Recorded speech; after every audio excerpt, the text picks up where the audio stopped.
Alright, we got a video here called Water Droplet Explosion Emoji. Dropping 2 tons of water on a car proves Quran is from God. I'm sold immediately, just from the title. How can I not look at this video? Alright, so he starts off showing a bunch of clips from some kind of Australian knockoff Mr. Beast or something. There's a lot of screaming and fake levity. It's extremely irritating. In this box is 2 tons of water. Vinny there! Yeah! That has been crushed! I didn't bring any socks! Ugh.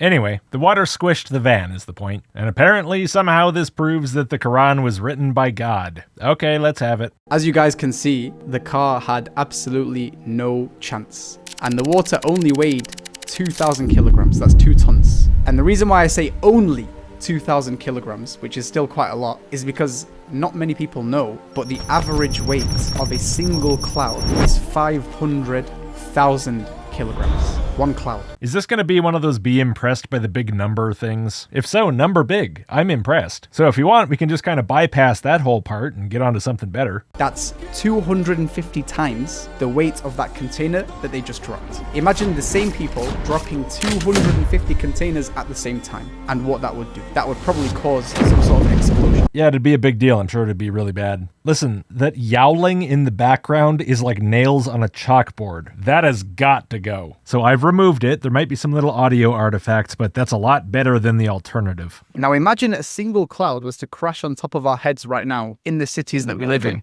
and what effect that would have after watching that video. Okay, hold on. Imagining. All right, I've imagined it. It'd be foggy.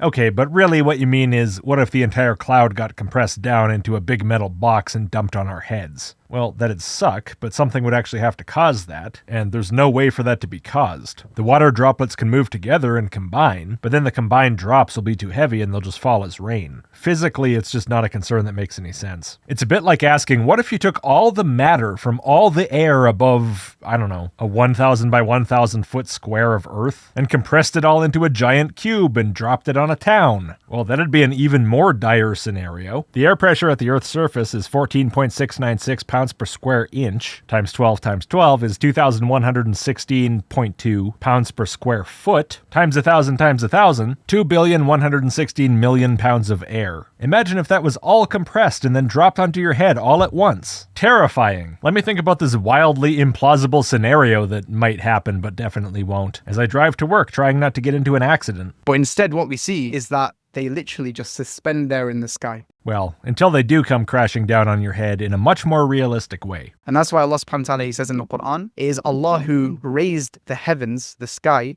without pillars that you can see. Yeah, isn't it amazing that the solid sky dome is held up with no visible pillars? What an architectural miracle. Not sure what that has to do with clouds floating in the air. It doesn't contain any reference to that, but I guess you gotta jam Quran quotes in here somewhere. This incredibly tenuous connection is as good as anything. Indeed, the clouds also are not held up with visible pillars. But that begs the question. No. It raises the question. Thank you. If the clouds really are that heavy, 500,000 kilograms, why don't they just fall onto our heads in the way that this container fell in the video? Well, because they haven't been gathered up and placed into a container just big enough to hold that quantity of water. It's not a comparable situation. If that were the behavior of water vapor in the sky, then there wouldn't be clouds in the first place. There wouldn't be anything there to fall on your head. If this physically nonsensical thing happened, which to occur at all requires conditions that make it impossible to occur in the first place, what would happen? Who cares? What a waste of breath. The answer to this question is a proof that the Quran must be divine, it must be from our Creator. Oh, I'm sure. I have total confidence that this won't consist of a bunch of metaphors stretched until they break, conveniently reinterpreted words, moronic misunderstandings of scientific concepts, insisting the Quran says stuff there's no hint of it saying at all. No, why would I expect there to be any of that in a so-called scientific miracle of the Quran? It's not like that's what it is every time.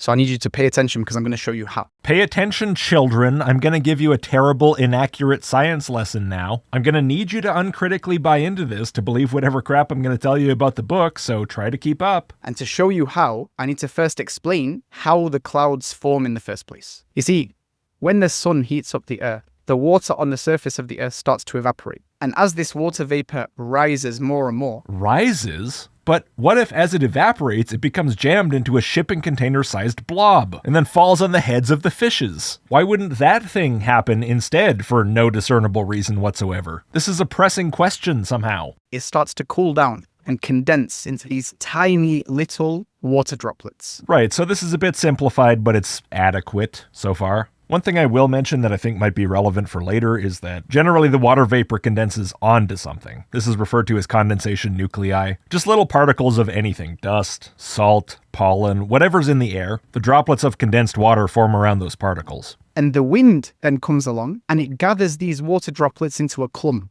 and forms a cloud. And suddenly your explanation ceases to be adequate. Now, before I talk about this further, let's just clarify the boundaries here. What you showed there is a puffy cumulus cloud, which doesn't make a whole lot of sense in this context. That type of cloud is not going to produce rain. In Arabia, if you get brief showers, that might be from a cumulus congestus cloud, which is taller. And if you see serious, super heavy rain, thunder, hail, that'll be a cumulonimbus, which is a big menacing tower. And these together are very likely what's being talked about in verse 24-43 of the Quran. Allah piles the clouds up into heaps and sends mountains of clouds full of hail. You haven't said anything about the water turning into ice, and you're not going to. But if you were talking about the most common rain-producing process in Arabia, or indeed in most places outside of the tropics, you would be, because the process as you describe it is not really an accurate summary of either the warm or the cold rain process, but it's closest by far to the warm rain process. Very simple, water doesn't freeze, it condenses in the air and eventually falls down. The cold rain process that involves ice crystals and supercooled water is a bit less intuitive, tends not to be the one that's taught to children. It's less commonly known, and not relevant because that's not what you're talking about here, so we'll just stick with basically what you're talking about here, even though in actual fact it doesn't make a whole lot of sense to do so. The warm rain process does happen in Arabia occasionally. Sometimes there's light summer rains. Apparently in more coastal regions or more southern regions, it's a bit more common. But the warm rain process isn't the dominant rain process. Not by far. But that's fine. We'll keep it simple. The fact is, if you mean to talk about the cold rain process, then your description is basically 100% wrong. Like nothing about it is even close. Whereas at least you can see the similarity between what you talk about here and the warm process. It's less than 100% wrong, although far more than 0%. Now, the way that you're talking about the formation of these clouds is as if evaporation happens and just creates this broad, diffuse, apparently invisible field of condensed water droplets all throughout the sky, and then the wind comes along and gathers these droplets up into a bundle, concentrates them into a smaller area, and that's the cloud. That is not at all how clouds work. And you should be able to notice this yourself, just looking at the types of clouds that we're talking about here. They're not being buffeted from all sides by wind, gathered together from all across the sky, and pieced into a unified lump. If anything, that's going to break clouds up, not form them. To the extent that wind does play a significant role, it's not horizontal wind, it's vertical wind, updraft, pushing the top of the cloud higher. You have warmer air rising with some amount of relative humidity, in other words, water vapor in the air, and as that rising air goes high enough that the relative humidity exceeds 100% because of the cooler temperature, the water vapor condenses onto, as I said, condensation nuclei, and you have a cloud. Already at that point, you have a cloud. The cloud is not appearing because condensed water droplets from all over the sky are being gathered together into one place and therefore becoming more visible. The cloud is appearing because the water vapor is condensing into water droplets in place. The cloud's appearance doesn't follow condensation through some other process. The condensation is what makes the cloud appear. I hope I'm making the distinction clear. And this is important because this argument hinges largely on this mischaracterization of the process. But here's the thing. The droplets never join together. They don't physically join together. Really? Because in your animation, they did. Watch it nice and slow here. The wind blows them together, and as would be expected from the wind blowing through a cloud, the water droplets do indeed clump together. In this sense, there's an aspect of the wind blowing stuff into a clump. Wind can drive the formation of larger water droplets because it increases turbulence. The water droplets end up moving around more relative to each other, bumping into each other, and coalescing into larger droplets. In other words, bigger clumps. This is not about formation of the cloud, it's about formation of larger droplets. Now, in your animation, though, the wind pushes the water droplets around, they're bumping into each other, they're almost combining into larger water droplets, but then they all just kind of separate from each other. That clumping completely stops and reverses itself, and when they're all nicely separate again, they stop in midair. Their momentum goes to zero, and nothing comes of it.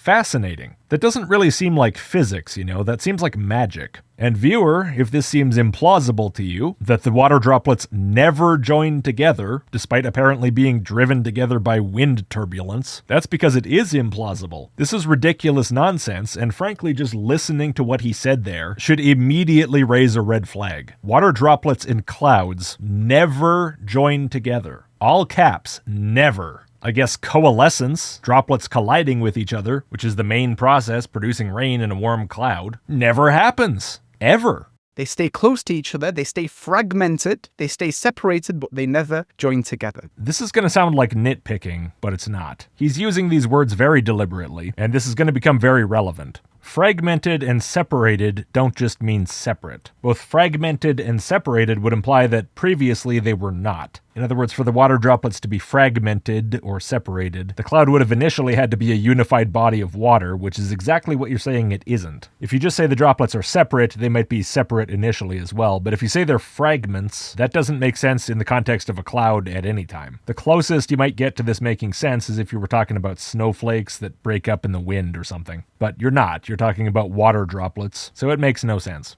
I would also say I associate the word fragment a lot more with hard objects. A fragment might be like a broken piece of glass. Using it for things like water droplets or clouds sounds very wrong to me, but I guess that's debatable. Keep that in mind, by the way, for when we get to the verse that this is actually about, because you're going to see that every translation of that verse reflects this same problem, that it's talking about broken pieces. They never join together. This is a very important point. Yes, it is. It's a very important point for your argument. You need this to be true for your argument to work, and it's ludicrously false. It's obviously false on the face of it. How the hell would this happen? By what mechanism would all the water droplets in the cloud be prevented from ever touching and joining together, including under turbulent conditions, being blown around by the wind? There is no mechanism to keep these droplets from ever joining together, which is why it doesn't happen, and therefore it rains. I don't know if you're hopelessly misled or just lying and hoping you're going to get away with it because of who your audience is, which if so does actually seem to be the case, unfortunately.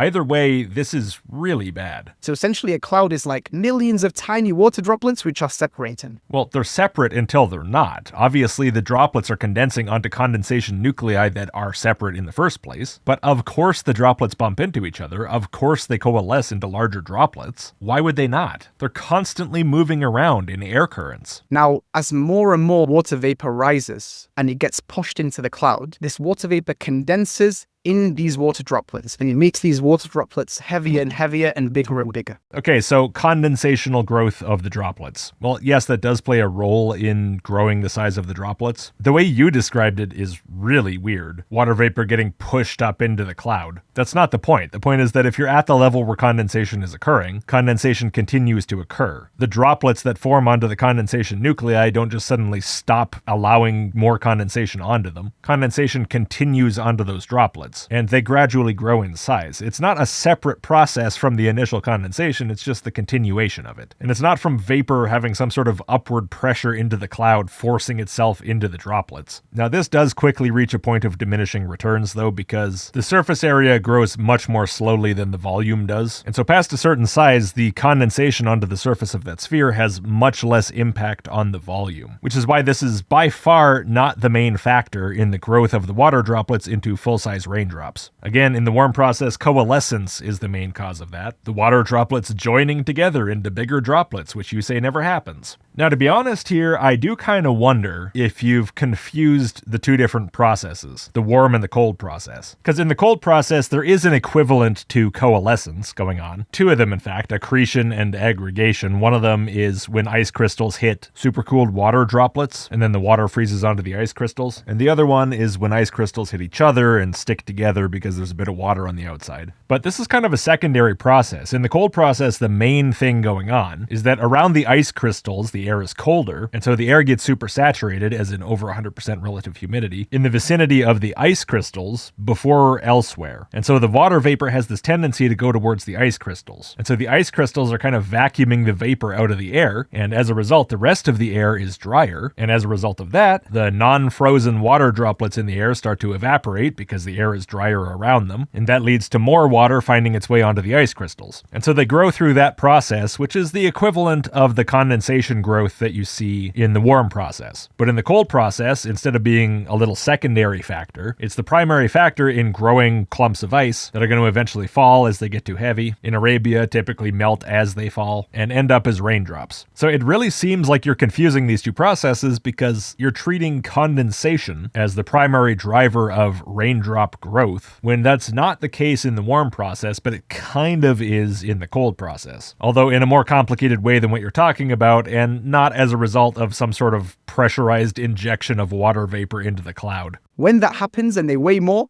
the force pushing down gets more, right? When that happens and the force pushing up is equal, that's when it balances in the sky. Does that make sense? Well, sure. If a cloud is going to stay at one altitude, then there's something pushing it up relative to gravity pushing it down. If the cloud is not moving up or down, then something is equalizing gravity. But the particles that we're talking about here are so small that they don't even really need upward air currents to hold them up. They're so small, so light, that just air resistance on its own is enough to keep them up. At that scale, the air acts like a viscous fluid. It becomes quite difficult to move through. Couple that with, yes, updrafts and Brownian motion. In other words, air molecules moving around bumping against the particles. And it's pretty hard for these particles to move downwards because it's hard for gravity to overpower these other effects. Now, this doesn't just happen at some point where the water droplets have achieved a certain size. It's not some knife-edge balance point where if you go one way, the cloud suddenly rises like a hot air balloon, and if you go the other way, the cloud falls out of the sky. The particles in the air are already up there. It takes barely anything for them to stay up there. And as water condenses onto them, they still just stay there. For the same reason that it's hard for them to fall, it's also hard for them to rise. They're suspended in the air. They move with the air. Even in still air, these tiny particles will stay up there, at least for a good long time. Obviously, if the air stayed still permanently, gravity would eventually pull them to the ground. Without any updraft, technically a cloud could fall out of the sky exceptionally slowly, although it'd be very unlikely to reach the ground because it would evaporate again. And even if it did reach the ground, don't worry, Chicken Little. It's a cloud. If it hits your head, you'll live. In fact, you won't even notice it other than possibly feeling slightly damp. So you have the water vapor pushing up, and then you have the weight of the droplets pushing down. No, the water vapor pushing up is not juggling the droplets in the cloud. Why would the water vapor be doing it? Like, why is the air not a topic of I almost said condensation. That's hilarious. Why is the air not a topic of conversation here? Does it play no role? Like, the entire system is just water vapor doing stuff, and there's nothing else involved, other than gravity pushing down, of course. Now, I will say, though, I think I know what you're trying to refer to, which is that moist air is less dense and therefore more buoyant than dry air. And so air with a higher content of water vapor will rise and produce updrafts on the basis of that fact. And of course, updrafts of air do contribute to keeping a cloud up. As the drops grow in the cloud, if there's significant updraft, the size that any given drop would need to have for gravity to overcome the upward force will be higher. Fortunately, that updraft is likely to produce more coalescence, more water droplets hitting each other as a result of the air movement and joining into larger droplets, which speeds up the process of them getting big enough to fall out of the cloud. When that force is balanced, it's equal, that's when the cloud just sits there in the sky. As if there's nothing holding it up, it just drifts through the sky like that. Just like Allah mentioned in the verse that I just told you in the beginning. You mean the one that says that the heavens are essentially a pillarless building? Or maybe one with invisible pillars, and doesn't mention clouds at all? That's quite a stretch. But regardless, yes, I'm sure Muhammad had seen clouds. But I don't think this refers to clouds, or at least not exclusively. But let's now address the elephant in the room. Why doesn't this cloud just fall all at once? Because that would require every droplet in it to reach a large enough size for gravity to overcome all the other forces and make it fall out of the sky simultaneously, which is statistically basically impossible by any rain process. Plus, for it to fall out of the sky in a big lump, like out of the container that you showed at the start, it would first have to be compressed in a system that has no mechanism to do that. We've explained how the cloud forms, how it suspends. Why doesn't it fall all at once, just like it did in the container of that video? Well, explaining how it works already answered the question. This concern makes zero sense based on how cloud formation works in the first place. Do you remember when I said that the water droplets are fragmented, they're separated, they're spread out? Yes, I remember when you said they never join together with each other, completely denying how rain works. That was stupid enough for me to remember. I don't think I'll forget that one for a while. When more and more water vapor joins the cloud and makes these water droplets heavier and heavier, the weight gets heavier And so eventually the force pulling down becomes bigger than the force holding it up. So when that happens, these individual water droplets that are too heavy now, they drop. Yeah, but they never ever touch or combine. Nope, they just grow in place completely separate, surrounded by other water droplets and yet somehow never coming into contact with them. This despite, apparently, the cloud being held up by nothing more than an updraft, which would inevitably push the droplets around relative to each other. Geez, if I didn't know better, I would think this sounded wildly implausible. And they leave behind the ones which are still perfectly balanced. So these ones, they stay suspended, but the water droplets that are too heavy, they come down in perfect measure. Perfect meaning totally random? That's the measure they're coming down in. That's why when we measure the amount of rainfall, it's always some different amount, because it's just whatever the result is of the huge unpredictable mess of physical circumstances up there. Like, I know you want to use this phrase perfect measure because it's in the Quran, and you feel like you gotta jam it in here somewhere, but seriously, a light summer sprinkle, a torrential downpour, everything in between, it's the perfect measure. Doesn't really matter what it is, I'm gonna call it a perfect measure regardless, even if it seems not to mean anything. Not too much that it destroys us like it did with that car in the video. Okay, if it came down like that, that's not really about how much water there is. It's about the fact that it's not rain anymore. In real life, the water comes out of a cloud, not a bucket. However, it certainly does, in some places at some times, rain enough to destroy people. Extreme rain and floods do kill people and destroy places. But yes, they still do it as rainfall. It's not an ocean falling on your head. True enough. But not too little such that the earth remains dry and broken. Too little rainfall happens all the time. The Quran was written in a desert. What are you talking about? Even when it rains, that's no guarantee that it's going to rain enough to not have those conditions persist. And because of this delicate, intricate process of the rain coming down in parts like this from the clouds, this is why me and you are surviving today. Sure, yes, humans live in conditions in which humans are able to live, correct. If that weren't the case, we wouldn't be here to wonder about it. Although I still don't know what the hell the conditions would even have to be for entire lakes worth of water to drop out of the sky in one unified lump. I have no idea how that would meteorologically work, regardless of what planet you're on. It sounds physically impossible in general. If such a thing did happen, I would say that would be better evidence for God than such a thing not happening, because then at least you could point to something that seems physically impossible happening, and then say, that's a miracle. But somehow you're expecting me to take an entirely physical system acting according to physical regularities exactly as you would expect, with no sign of any physically implausible miracles happening at all, and interpret that as if it is a miracle. This is why the earth is so alive with fruits and vegetables of shapes and colors and sizes and tastes. What does vegetables having different sizes and tastes have to do with the conversation? What did that just contribute? Is it just there to make this sound more evocative or what? This is why all these millions of species on Earth can survive, because of that water, that rain coming down. Yes, rain is important for life. Thank you for this insight. Incredible. But how does this prove that the Quran is divine? Doesn't, probably. Hey, editing Logicked here. You know, before we move on, I just want to point out, I spend a lot of time in these scientific miracle videos talking about whether what's being claimed is true, for one thing, and whether if it's true, that shows that the Quran is unexpected in some way. That is, does the Quran say what the person says it says, clearly, unambiguously? And if it does, is that surprising? And the answer to at least one of those is always no, so the argument fails. But that doesn't actually get us to the conclusion of the argument, which is therefore the Quran is divine. The Quran can only have been written by God himself. The fact that this conclusion is unwarranted by any of this is so blindingly obvious to me that it almost feels stupid to say it half the time. And so sometimes I don't even bother to. Sometimes I don't even remember to. But I probably should. If the Quran has some unexpected knowledge, what does that actually tell us? Does that tell us that the Quran was written by God? Well, no. It could mean a million different things. It could mean knowledge was more advanced in the region at the time than we realized. It could mean there was someone especially perceptive involved in its authorship.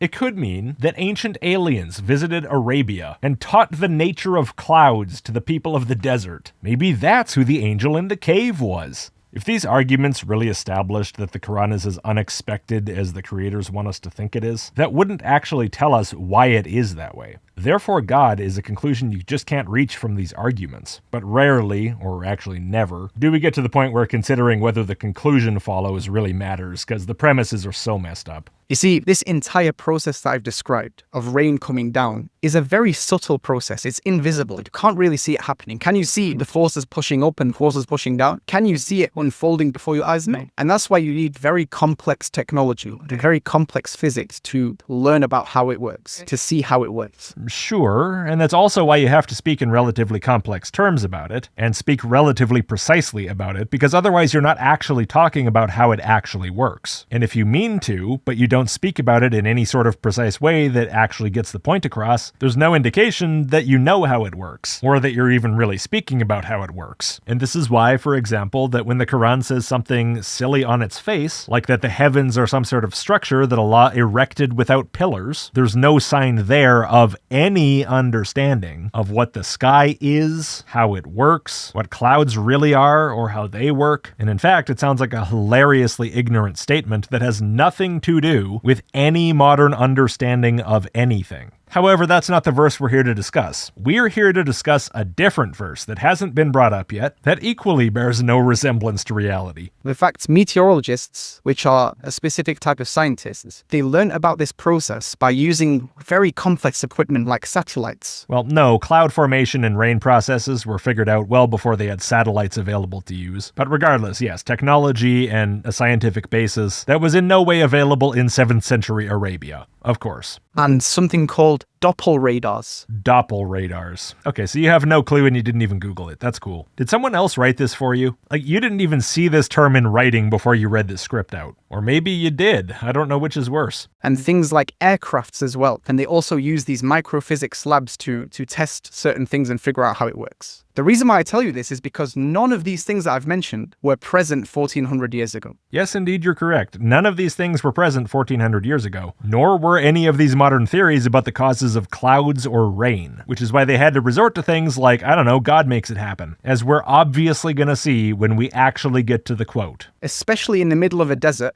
especially when the Quran came down to the Prophet Muhammad ﷺ. No, all those technologies that you mentioned were not especially absent in the desert. They were equally absent everywhere at that time. You don't need to try to make it seem extra special. If Muhammad actually reported the results of a Doppel radar, that would be just as surprising whether he lived in a desert or not. But guess what? This entire process that requires all this complex technology was mentioned in the Quran 1400 years ago in just one single verse. This entire process. Really, this entire process that took you, a couple minutes to explain, is described in the Quran in one verse. You know what? I was already skeptical, but even just on that basis, I'm more skeptical. I don't think that's enough space to even explain the process. Although, in fairness, I guess there are some pretty long verses in the Quran, but still not long enough. Allah subhanahu wa ta'ala, he says in the Quran, prepare to be underwhelmed. Allahu alladhi yursilu riyaha fatuthiru sahaban fayabsutuhu fi samai kayfa yasha. That is not a long verse. Whatever that says, I'm pretty damn skeptical that it describes the entire process you just described, much less the one I did. Allah is the one who sends the winds, and they stir the clouds and spread them in the sky however he wills. Yep, there's that underwhelmed feeling. But yeah, so Allah sends winds which stir up or raise clouds, which he spreads out all over the sky or piles up into masses. Now, I want you to tell me how I'm supposed to be surprised that a people who spent a whole bunch of time outside and were very attentive to what's happening around them in the natural world, like frankly everyone was at that time, globally, tell me how I'm supposed to be surprised that they associated clouds with wind, especially considering that so often heavy rain would be preceded by haboobs, dusty windstorms caused by downdrafts from thunderstorms hitting the ground and blasting out sideways. Or tell me how I'm supposed to be surprised that they mentioned the stirring up or raising of clouds, or spreading them out or piling them up, when everyone observes that when a cumulonimbus cloud is forming. How are these incredibly basic observations of what clouds do, that are visible from the ground and that every child has noticed, supposed to be surprising? Didn't I say in the beginning that the wind comes and blows the water vapor into these clouds and pushes them together and forms these clouds? Yeah, you did. And now I'm starting to understand why you would say something so hideously wrong. You want to find some way, even if it's dishonest, to make modern science seem like it fits the Quran. Of course it doesn't. Your presentation of how clouds work was absurdly bad. But you know what? if your description of how clouds work were entirely correct, the Quran still doesn't describe anything that you described. All the Quran is saying here is there's wind and then clouds show up. Ooh, what a detailed, scientifically informed statement. That's the first part of the process. Yeah, it's not. Not the stuff you said, I mean. What the Quran says about it is kind of often true, aside from the Allah doing it part. In Arabia, clouds will often be accompanied by wind, even preceded by wind. They will appear to be stirred around, they will appear to rise up from the horizon, they are spread out in the sky, and they do have the appearance of being piled up masses. As far as a description of what anyone will see looking up at clouds as they go by, it's not bad. The Arabs in Muhammad's time did, in fact, know what clouds looked like. Go figure. Then Allah subhanahu wa ta'ala says, وَيَجْعَلُهُ كِسَفًا فَتَرَى الْوَدَقَ يَخْرُجُ مِنْ خِلَالِهِ. Oh, even shorter than the other one. But hey, maybe this is where the entire actual process is described. And he makes them fragments, so you see the rain emerge from within them. Okay, you mean like in the background there? With all the fragments of cloud?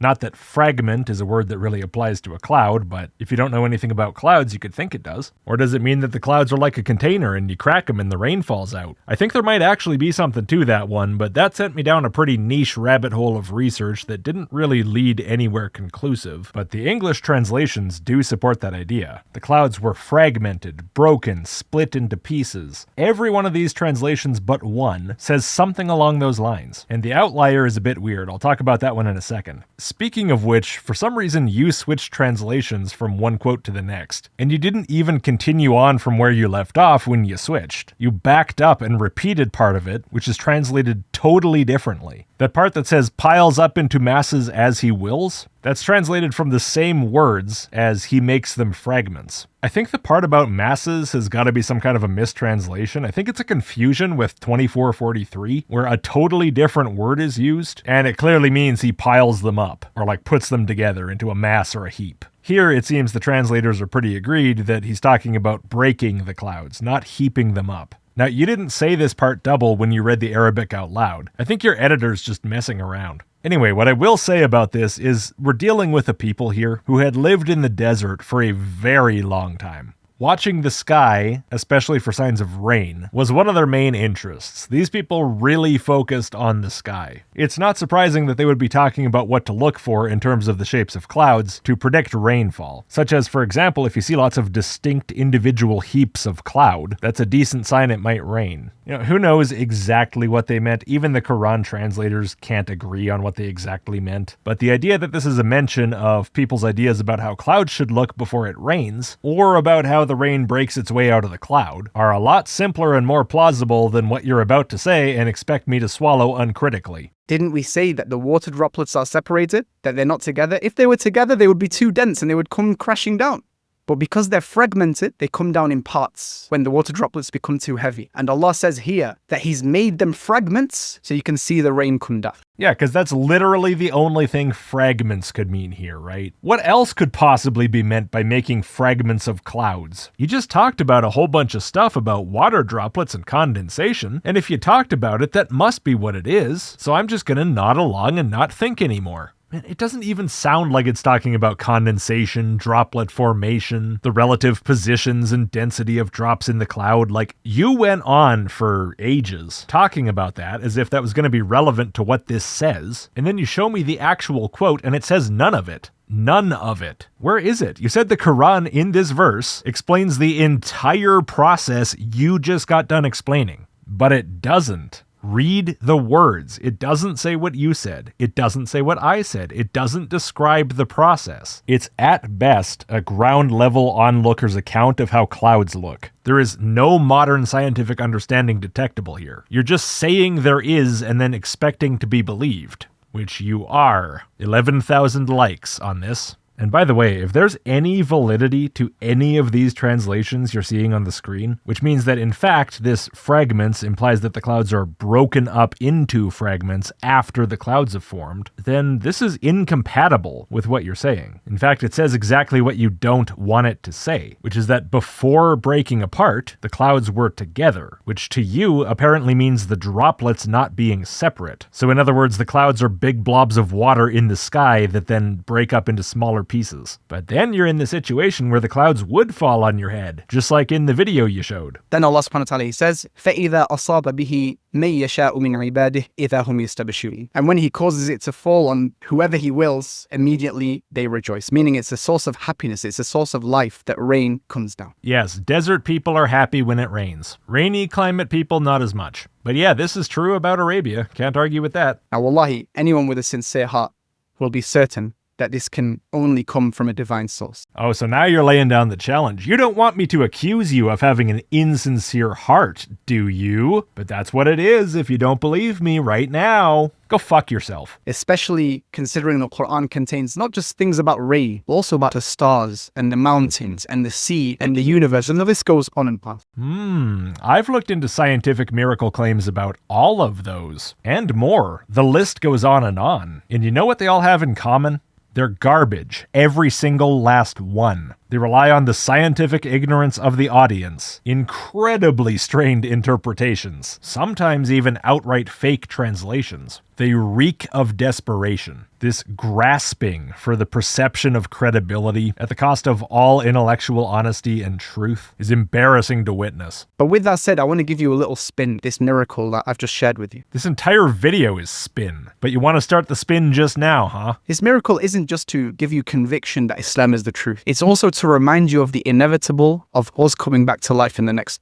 In a verse in the Quran, Allah subhanahu wa ta'ala, he says, وَمِنْ آيَاتِهِ أَنَّكَ تَرَى الْأَرْضَ خَاشِعَةً فَإِذَا أَنزَلْنَا عَلَيْهَا الْمَاءَ اهْتَزَّتْ. This verse is longer than the entire description of the entire cloud formation and rain process. What's this one gonna have? All the information of an entire graduate level physics textbook? وَرَبَتْ إِنَّ الَّذِي أَحْيَاهَا لَمُحْيِي الْمَوْتَى إِنَّهُ عَلَى كُلِّ شَيْءٍ قَدِيرٌ. Allah subhanahu wa ta'ala says, among his signs is that you see the earth lifeless, it's dead. But when we send the water upon it, it stirs to life and it swells. It brings forth the fruits of the plants and vegetables. Whoa, when it rains, stuff grows? There's no way they could have known that. Then Allah says, and just ask yourself, why does Allah mention this straight away? He says, surely the one who gave it life is able to bring the dead to life. Yeah, that's in there because this is a book about a guy prattling on about God. It's not like he's just stumbling into this being a metaphor for resurrection. Why does he go straight to that afterwards? Really, come on. And Allah is able to do all things. Look at how Allah talks about the water that comes down from the rains, bringing the earth to life, and likens it to us coming back to life as well. Whoa, yeah, wow, deep. Thank you for pointing this out, by the way. I never would have got it otherwise. Because when we observe these signs around us, yes, it's amazing. The Quran is divine. This is a miracle. But we should also remember that just like the earth was literally dead and it came back to life, the earth was not literally dead when the water fell on it. It appeared dead, superficially, sure. But there's a lot more life going on than Muhammad would have been aware of, or apparently than you're aware of somehow. Contrary to what the Quran says, the earth is not devoid of life. If something can grow after a rain, so too we are going to die and we're going to come back to life the same way that Allah brings this earth back to life. And on that day, there will be no more death. Either we will be in Jannah or either we'll be in Jahannam. You know, getting this whole speech from you is really not doing a lot for me right now. You have not done a great job convincing me that you have any clue what you're talking about on basically any topic. This video is a disaster. If I find myself in the mood to listen to silly threats, I'll seek them out from someone who I think has more insight. The only thing that feeds us to where we're going to go is our deeds. And so when you see the rain come down, next time you look in the sky and look at the clouds, just think, subhanallah, what am I doing to prepare for that day when I meet Allah subhanahu wa ta'ala? Swallowing ludicrous claims hook, line, and sinker seems to be the preferred starting place for you guys. So I guess any Muslim who's looking for step one should start there. Alright, thank you everybody for watching. I hope that was tolerable. I found it bearable, but really, really irritating. He twists and reads in so much stuff because he really wants this to work, and the end result is quite painful.